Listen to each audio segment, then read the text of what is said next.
આપણી સાથે અત્યારે કંપનીનું મેનેજમેન્ટ જોડાયું છે તો ગલ્ફ ઓઇલ લ્યુબ્રિકન્ટ્સનો સ્ટોક્સ આજના દિવસે ફોકસમાં છે. તેમના દ્વારા ગઈકાલે સિન્થેટિક ઓઇલ સિન્ટ્રેક લોન્ચ કરવામાં આવ્યું છે અને આ ઓઇલ હાઈ પરફોર્મન્સ મોટરસાઇકલમાં વપરાશે. તો આ અંગે તેમજ બિઝનેસના આઉટલુક પર ચર્ચા કરવા અંગે આપણી સાથે જોડાયા છે ગલ્ફ ઓઇલ લ્યુબ્रिकंट्सના एमडी અને सीईओ रवि चावला साहब. रवि सर, स्वागत आपका सीएनबीसी बाजार पर. और sir very good afternoon. Sir सबसे पहले तो यही चीज़ से जानना चाहूँगा, सिंट्रैक मोटरसाइकिल ऑयल आपने लॉन्च किया है सर, इसके बारे में थोड़ा बताइए. साथ में सर ये भी कि क्या इम्पैक्ट रहेगा आने वाले समय में, किस तरीके का मार्केट सेगमेंट आप इससे टारगेट कर रहे हैं और क्या टारगेट्स है ओवरऑल ये नए प्रोडक्ट को लेकर. Neeraj ji, good afternoon. सिंट्रैक जो हमारा अभी एक नया रेंज है मोटरसाइकिल ऑयल्स में, हमारा मेन रेंज जो गल्फ प्राइड है वो अच्छा 9-10% मार्केट शेयर पे है. इसका एक सेगमेंट जो इमर्ज हो रहा है high end bikes 150 CC plus, हाल ही में जीएसटी में भी कट हुआ है उसमें बिलो 350 सीसी. तो इसमें एक पूरा synthetic range high end bikes के लिए है.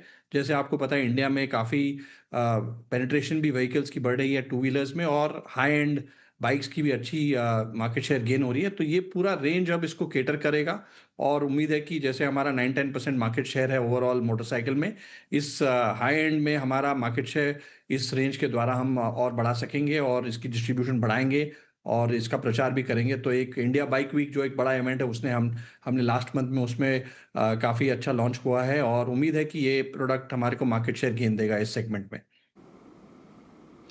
ઓકે, એટલે જો ખાસ કરીને એક માર્કેટ શેર વધતો જોવા મળશે આ સેગમેન્ટથી હાઈ એન્ડ બાઇકની અંદર માટેનું એક આ ઓઇલ છે, એટલે એના પર એક નज़र રાખીશું. लेकिन सर एक चीज़ ये भी जानना चाहूँगा, ये आपने कहा हाई एंड बाइक्स के लिए है, तो क्या अभी जो नॉर्मल टू व्हीलर्स है उसके लिए सिंथेटिक रेंज में आपका कैटेगरी क्या है सर, वहाँ पर आपका अभी मार्केट शेयर कैसा है, क्या वहाँ पर अभी कोई नया लॉन्चेस के लिए आप अभी सोच रहे हैं. 150 सीसी बाइक्स हैं उसमें हमारा गल्फ प्राइड रेंज है, वो मिनरल बेस्ड प्रोडक्ट है. और ये जो फुली सिंथेटिक रेंज हमने सिंट्रैक लॉन्च किया, ये उसके ऊपर जो बाइक्स आ रहे हैं जो 150 सीसी के प्लस है उसके लिए खास हर एक मॉडल के लिए अलग विस्कोसिटी, अलग अलग फॉर्मुलेशन होता है. और इसमें हमने एपीआई एसपी जो हाईएस्ट ग्रेड है इस सिंथेटिक में वो लॉन्च किया है. तो ये रेंज अभी इस 150 सीसी बाइक ओनर्स में जो काफ़ी कुछ पेनिट्रेशन बढ़ रहा है, इसमें ये पूरा रेंज रहेगा और कस्टमर को चॉइस रहेगा कि गल्फ सिंट्रैक यूज़ करे. ओके. और सर ये जो पूरा सेगमेंट जिसके बारे में आप बात कर रहे हैं 150 प्लस सीसी वाले बाइक्स में सर ये सेगमेंट की अभी आपकी पोजीशनिंग खास करके कैसी है, और ये सिंथेटिक ऑयल के साथ और आप कितना आगे जाना चाह रहे हैं, अगर एक रफली आप एक प्रोजेक्शन आने वाले समय के लिए अगर कुछ बता पाए, और किस तरीके से ये जो सेगमेंट है वो पूरा हमें ग्रो होते हुए दिख रहा है एक इंडस्ट्री वाइज, क्योंकि हमने देखा है कि पिछले 2025 के भी अगर हम ऑटो नंबर सब उठा ले तो ये सेगमेंट के अंदर नए बाइक्स ज़्यादा आ रहे हैं, जो पुराने भी है, मतलब पुराने मॉडल भी है जो OEMs के, उसमें भी हमें ज़्यादा बिक्री होने को मिल रही है. नीरज जी, आप ठीक बोल रहे हैं कि काफ़ी कुछ इस 150 सीसी में ग्रोथ हुई है. पास्ट में भी हमारे कुछ प्रोडक्ट्स नहीं थे उसमें, तो हमने ये एक लॉन्च किया है और इसमें ग्रोथ भी हायर है. अगर आप टू व्हीलर्स देखेंगे तो 2-3% ग्रोथ हो रहा है सेगमेंट में पूरा, बट इस बाइक में मैं डबल डिजिट देख रहे हैं हम ग्रोथ. तो ये जो हमारे सिंट्रैक रेंज है उस हर एक जो मॉडल्स आए हैं 150 सीसी प्लस, उसमें हम पूरे विस्कोसिटी के हिसाब से सिंथेटिक्स ऑयल अभी प्लेस करेंगे. और जैसे हमारा 9-10% मार्केट शेयर मास मार्केट में है, जैसे गल्फ प्राइड है 150 सीसी और उसके नीचे भी है, इसमें हम चाहते हैं कि ज़रूर हम 3-4% मार्केट शेयर गेन करें. और उम्मीद है कि इसके साथ हमारा ब्रांड भी जो ओवरऑल ब्रांड है उसकी हम उसको लीवरेज कर सके. जी सर.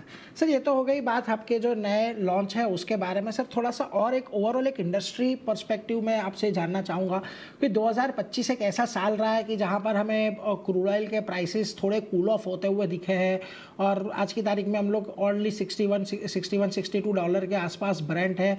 बहुत अच्छा बेनिफिट ये पूरे साल में आपको होते हुए दिखा है जहाँ पर भी क्रूड का बेसिक इस्तेमाल होता है. सर क्या 2026 के लिए कैसा आउटलुक अभी आप लेकर चल चल रहे हैं ओवरऑल एक इंडस्ट्री के लिए भी और क्रूड मार्केट के लिए भी? किस तरीके से आपको यहाँ पर आगे हमें ग्रोथ होते हुए देखने को मिलेगा? क्योंकि हम देख रहे हैं कि ना मात्र जो ईवी का तो एक पेनिट्रेशन बढ़ रहा है, लेकिन जो आईसी इंजिन्स है वहाँ पर भी बिक्री हमें कम होते हुए देखने को नहीं मिली है 2025 में। नीरज जी, आप बिल्कुल ठीक कह रहे हैं कि इस साल देखिए मोमेंटम जो आया है हमारा इंडस्ट्री में हम लोग को जो एस्टिमेट्स है उसमें 3-4% ग्रोथ है वॉल्यूम्स में, क्योंकि काफ़ी अच्छे लुब्रिकेंट्स आ रहे हैं, लॉन्ग ड्रेन आ रहे हैं, लुब्रिकेंट्स ज़्यादा चल रहे हैं, सिंथेटिक्स, सेमी सिंथेटिक्स। तो 3-4% ग्रोथ जो मार्केट लुब्रिकेंट की है वो तो कायम है। और ईवी के ईवी जो पेनिट्रेशन भी बढ़ रही है, but ice engines continue to sell, उनकी ग्रोथ होने अगले 10-15 साल कायम है। और हमें हमारा जो ग्रोथ है वो लगभग 9.5-10% हुआ है H1 अगर फिगर्स देखेंगे आप लुब्रिकेंट्स में। और काफ़ी एग्री सीजन, मोटरसाइकिल सीजन सब अच्छे गए, ओईएम अच्छे गए। तो ये मैं कहूँगा कि 3-4% ग्रोथ कायम है इंडस्ट्री के लिए। और गल्फ के लिए जो हमारी स्ट्रैटेजी रही है, हम हमेशा 2-3x मार्केट ग्रोथ का हम एक हमारा आंकड़ा कंसिस्टेंसी लास्ट डिकेड से चल रहा है, तो ये कायम रहेगा। और हमें काफ़ी कॉन्फिडेंस है क्योंकि हमारे मार्केट शेयर्स इतने हाई भी नहीं है, हम 9 या 10% है कुछ डीजल इंजन ऑयल और मोटरसाइकिल में। दूसरे सेगमेंट्स में बहुत अपॉर्चुनिटी है ज्योग्राफिकली और सेगमेंट्स में। तो हमारा ये कायम रहेगा 2-3x ग्रोथ ऑफ इंडस्ट्री। और इंडस्ट्री भी अच्छी ग्रो कर रही है। और जैसे आपने बताया ईवी आ रही है, ईवी में भी हम मोबिलिटी इन्वेस्टमेंट्स कर रहे हैं, बट ईवी आइस इंजन्स के भी पेनिट्रेशन हर एक सेगमेंट में बढ़ रही है। जी। सर थोड़ा-सा अभी जो आपके इंडस्ट्री के डायनामिक्स थोड़े चेंज हो रहे हैं उसके बारे में भी थोड़ा आपसे जानना चाहूँगा, क्योंकि हमने देखा है जो ब्रिटिश पेट्रोलियम है कैस्ट्रोल से बाहर निकलने की एक उन्होंने स्ट्रैटेजी सर सामने रखी है सबके लिए।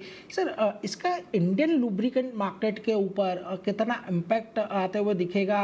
क्या आपको इससे कोई कॉम्पिटिटिव एडवांटेज बढ़ते हुए दिखेगा, या इस तरीके से अगर आप किस तरीके से ये पूरे जो फिनोमिना चेंज हो रहा है, किस तरीके से आप उसको अभी असेस कर रहे हैं एज ए कंपनी?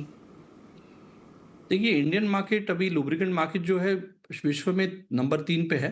और इसमें अच्छा ग्रोथ हो रहा है। तो मैं कहूँगा एक अट्रैक्टिव मार्केट है, क्योंकि काफ़ी आप देखेंगे इन्वेस्टमेंट्स हो रही है, बेस ऑयल कैपेसिटी बढ़ रही है इंडिया में। काफ़ी कुछ ब्रांड्स भी आ रहे हैं। और हमें जो लग रहा है कि ये ग्रोथ कंटिन्यू रहेगा बोथ वॉल्यूम और वैल्यू में। तो एक एक कहूँगा अट्रैक्टिव मार्केट जो इस पूरे विश्व में देखेंगे तो इंडिया, एशिया ये एक लीडिंग मार्केट्स है, लैटिन अमेरिका। तो इंडिया एक ग्रोथ मार्केट है। और काफ़ी कुछ जो आप देख रहे हैं ग्लोबली वो हर एक कंपनी को हर एक अपनी अपनी स्ट्रैटेजी रहती है। हमारी स्ट्रैटेजी है कि इंडिया में फोकस कायम रहे। और क्योंकि हम मार्केट शेयर गेन में हैं, और हमें ये है कि ओईएम्स भी हम अच्छे अच्छे पार्टनरशिप्स हैं हमारे। तो ये हमारा स्ट्रैटेजी है कि इस ग्रोइंग मार्केट में ज़रूर एक अट्रैक्टिव मार्केट है जो काफ़ी कॉम्पिटिटिव भी है। और इसमें हम हमारा स्ट्रेंथ और मेहनत करें, और थोड़ा स्मार्टली करके और हमारे सेगमेंट्स में मार्केट शेयर गेन करें। जी सर। सर तो जो ये आप कह रहे हैं कि एक अच्छा ग्रोथ मार्केट इंडिया का है, तो सर यहाँ पर अभी आप कि आने वाले सालों में स्ट्रैटेजी थोड़े ऑर्गेनिक ग्रोथ पे ही रहेगी, या फिर इनऑर्गेनिक ग्रोथ की ओर भी आप थोड़ा देखने का अभी कुछ सोच रहे हैं, या तो सोचेंगे आने वाले समय में? अगर उसके बारे में कुछ बता पाएँ, क्योंकि देखिए आप जैसे कि आपने भी कहा कि एक अच्छा ग्रोथ हमें ओवरऑल आईसी इंजन मार्केट में और खास करके ईवी में जिस तरीके से टू व्हीलर और फोर व्हीलर दोनों में आ रहा है, तो क्या यहाँ पर आउटरीच बढ़ाने के लिए या तो आपका जो नेटवर्क है उसको स्ट्रेंथन करने के लिए कोई इनऑर्गेनिक ग्रोथ की ओर आप देखेंगे? हमारी जो स्ट्रैटेजी अभी अनलॉक 2.0 जो हम कुछ सालों से कम्युनिकेट कर रहे हैं, उसमें हम एक्सेलरेट कर रहे हैं हमारे सेगमेंट्स में। तो वो एक हमारा ब्रांड जो है टॉप 2-3 पोजीशन में पहुंच गया है इंडिया में। तो हमारा डिस्ट्रीब्यूशन हम बढ़ा रहे हैं, B2C में 10-15% डिस्ट्रीब्यूशन टच पॉइंट्स हैं। तो मैं कहूँगा ऑलराउंडर स्ट्रैटेजी है। और इंडस्ट्रियल और क्योंकि मैन्युफैक्चरिंग, इंफ्रास्ट्रक्चर ये भी सेगमेंट्स में हम प्रेजेंट हैं, तो इसमें भी हम बढ़ा रहे हैं हमारा मार्केट शेयर। और एक मैं कहूँगा इसमें हमारी ग्लोबल R&D बेस इंडिया में है, एक हमारा सेंटर है एनोर में, उसमें हमारे ऑटोमोटिव इंडस्ट्रियल प्रोडक्ट्स हैं। बट अगर हमको कुछ अपॉर्चुनिटी मिलती है कि हम कुछ प्रोडक्ट्स को जल्द कुछ टाई अप्स या कुछ इन्वेस्टमेंट करके कुछ नए इंडस्ट्रियल टॉप एंड प्रोडक्ट्स के बारे में सोच रहे हैं। दूसरी हमारी इन्वेस्टमेंट्स मोबिलिटी में है। आपको जैसे पता है चार्जर कंपनीज, हमने टायरेक्स एक कंपनी हमारे साथ जुड़ी है, सॉफ्टवेयर एज अ कंपनी इलेक्ट्रिफी, और ग्लोबली भी एक इंदिरा कंपनी है जो यूके बेस्ड है। ये 3 हमने इन्वेस्टमेंट किए हैं। तो मैं कहूँगा कि मोबिलिटी प्लस लुब्रिकेंट, इन दोनों को हम साथ बढ़ा रहे हैं। और ग्रोथ की जो हमारी कड़ी है 2-3x द मार्केट, वो कायम रहेगी। और कुछ इन्वेस्टमेंट्स हम सोच रहे हैं, जब अप्रोप्रिएट टाइम होगा हम बात करेंगे। और ओईएम्स में भी हमारा बहुत अच्छा एक पार्टनरशिप है। 40 से ज़्यादा ओईएम को हम सप्लाई कर रहे हैं लुब्रिकेंट, अब उनको चार्जर्स भी दे रहे हैं, उनको हम ईवी फ्लूइड्स भी दे रहे हैं। तो I think our strategy Indian market के लिए हर एक सेगमेंट में एक ग्रोथ जो हो रहा है, उसमें हम गल्फ के प्रोडक्ट्स और गल्फ की डिस्ट्रीब्यूशन और कस्टमर बेस बढ़ाने की हमारी कोशिश रही है, और हम सक्सेसफुल भी रहे हैं, और आगे भी हम कॉन्फिडेंट है कि ये जारी रहेगा। जी सर।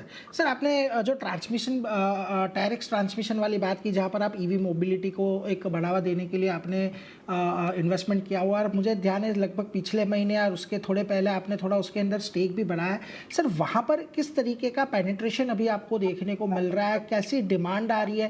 क्योंकि हम देख रहे हैं कि ना सिर्फ जो गवर्नमेंट बॉडीज़ है वो तो अपने आप से ट्राई कर ही रही है, लेकिन प्राइवेट प्लेयर्स भी अभी ईवी चार्जिंग की ओर अट्रैक्ट हो रहे हैं।